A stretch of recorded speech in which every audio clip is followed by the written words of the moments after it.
Bonjour à tous, bienvenue dans cette vidéo qui va vous présenter les 10 phénomènes les plus souvent rencontrés en analyse de données SCADA. Je suis Damien Huchet, je travaille chez 8.2 depuis 2014 et je m'occupe du service performance avec mon collègue Samir Benouaret qui est à l'origine des études que vous allez voir.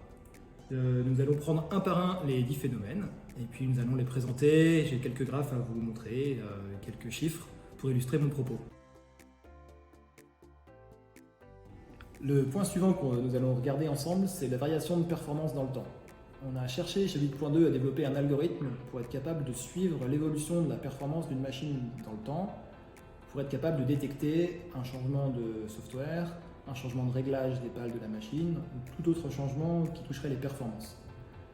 La difficulté, c'est que la machine ne tourne pratiquement jamais pendant des jours et des jours à puissance nominale. Le vent est variable et donc la puissance générée par la machine varie.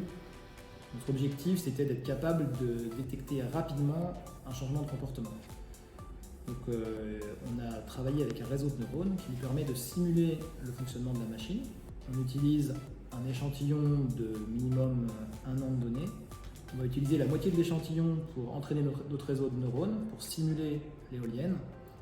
L'autre moitié de l'échantillon pour vérifier que notre simulation est bonne. Si la corrélation est bonne, on considère que notre simulation est bonne et qu'on va pouvoir l'utiliser correctement pour simuler le fonctionnement de l'éolienne. On introduit après 100% de l'échantillon de données dans notre réseau de neurones et on regarde le delta entre la production prévue ou qui est simulée et la production réelle. Et on peut comme ça voir des tendances avec des différences qui sont par moments plutôt positives entre la production simulée et la production réelle, qui par moments plutôt négatives. Donc ça nous permet de détecter des changements dans la performance de la machine, des changements de comportement. Le modèle est plus adapté pour un moment, moins bien adapté pour un autre. Donc ça permet de souligner les problématiques. Sur le graphe que je vous présente, on voit sur l'exemple d'une machine que le delta entre la production simulée et la production réelle était plutôt défavorable au début, c'est-à-dire que la machine était plutôt en sous-performance.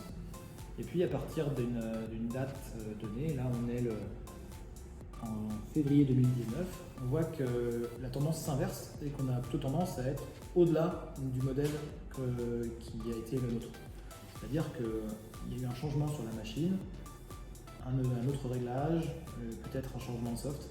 En tout cas, la machine performe mieux que ce qu'elle performait dans les 6 mois avant. Pour s'en convaincre, on peut tracer les courbes de puissance avant et après changement et voir le delta. Donc, on se rend compte quand on fait cette analyse que 8 parcs sur 10 présentent des changements de performance sur au moins une machine. Ce qui veut dire que l'exploitant n'est pas toujours au courant, que des réglages sont faits sur la machine, des nouveaux logiciels sont implémentés, qui permettent de gagner ou peut-être de perdre un peu de performance si c'est des réglages par exemple pour préserver la machine. Donc il convient de surveiller l'évolution de la puissance de la machine dans le temps ou l'évolution de son comportement pour pouvoir voir des modifications. Je vous remercie de nous avoir suivis et on se retrouve bientôt pour un nouvel épisode.